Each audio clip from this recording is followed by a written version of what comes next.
Hey everyone! This is my movie review for The Sorcerer's Apprentice. It was directed by John Turteltaub and it stars Nicolas Cage and Jay Baruchel. The storyline is pretty basic, it's pretty simple. There may be some spoilers if you haven't seen it yet, so prepare yourself. It basically starts off with the legend of Merlin and how he has 3 apprentices that he's teaching about the arts and science of magic and sorcery. Long story short, one of his apprentices betrays them and teams up with Morgana, which is the evil sorceress, and they kill Merlin because they want to take over the world with their magic of evil sorcery army people. So the basic movie is about finding Merlin's successor to help defeat Morgana. And that successor is Jay Baruchel. Basically, Balthazar, played by Nicolas Cage, he meets Dave in present time, and he gives him like a crash course in sorcery and magic and trying to master his powers. I thought it was an alright movie. My favorite part was Jay Baruchel. His comedic timing was genius. There was like a deadpan kind of way that he delivered all of his lines, and it just worked. It really worked. And it balanced out Nicolas Cage and his character, who was, he was the serious teacher and trying to like get him on a track of learning magic and everything. So it was pretty good. I didn't really care for Nicolas Cage in this movie. Nothing against him, because I really liked him in National Treasure. But I mean, his performance, it was okay. It didn't wow me, but it was alright. I had a little problem with his hair. It just looked really odd on him, but that might just be me. There's also a character in the movie, Drake Stone, played by Toby Kebbell.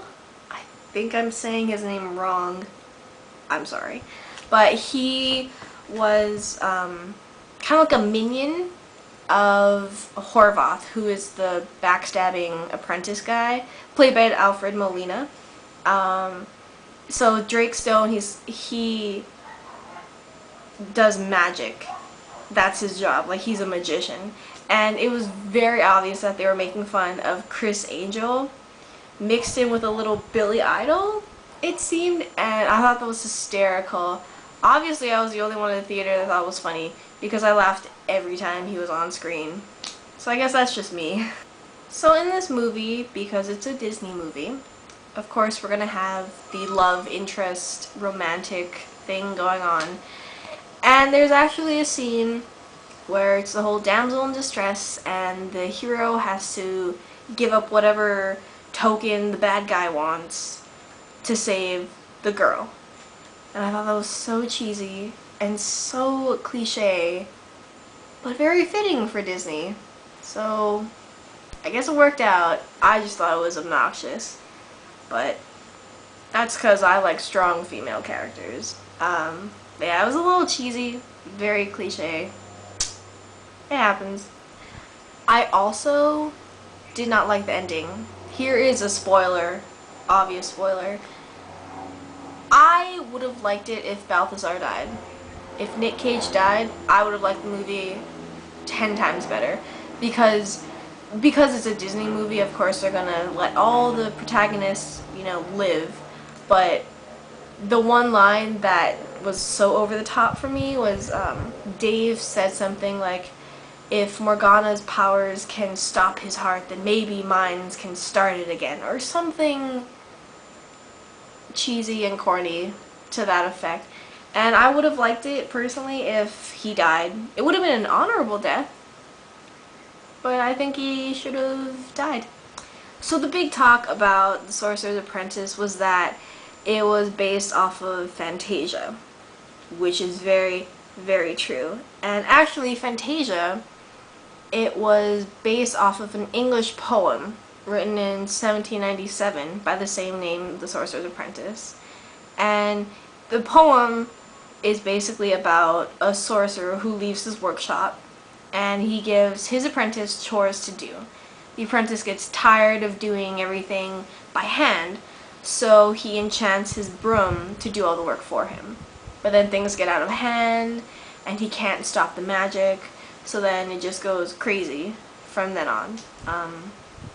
Which brings us to Fantasia, the 1940 Disney film, which is basically, Mickey in the workshop, and he has all of his brooms and pails and everything, and they start, doing all of his chores for him.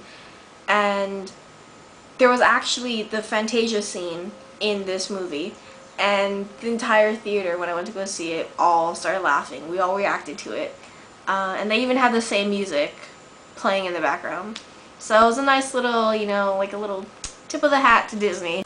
So overall, I thought it was a pretty alright movie. Definitely not a must-see of the summer, but it was fun. It was amusing for the hour and a half that was there. It was a lot better than I thought it would be. So that's something. But definitely go see it for Jay Baruchel. I think he's a wonderful comedic actor. He's pretty much the only reason why I wanted to go see this movie. He was pretty good. So yeah, if you guys have seen it, let me know what you thought. Okay, bye.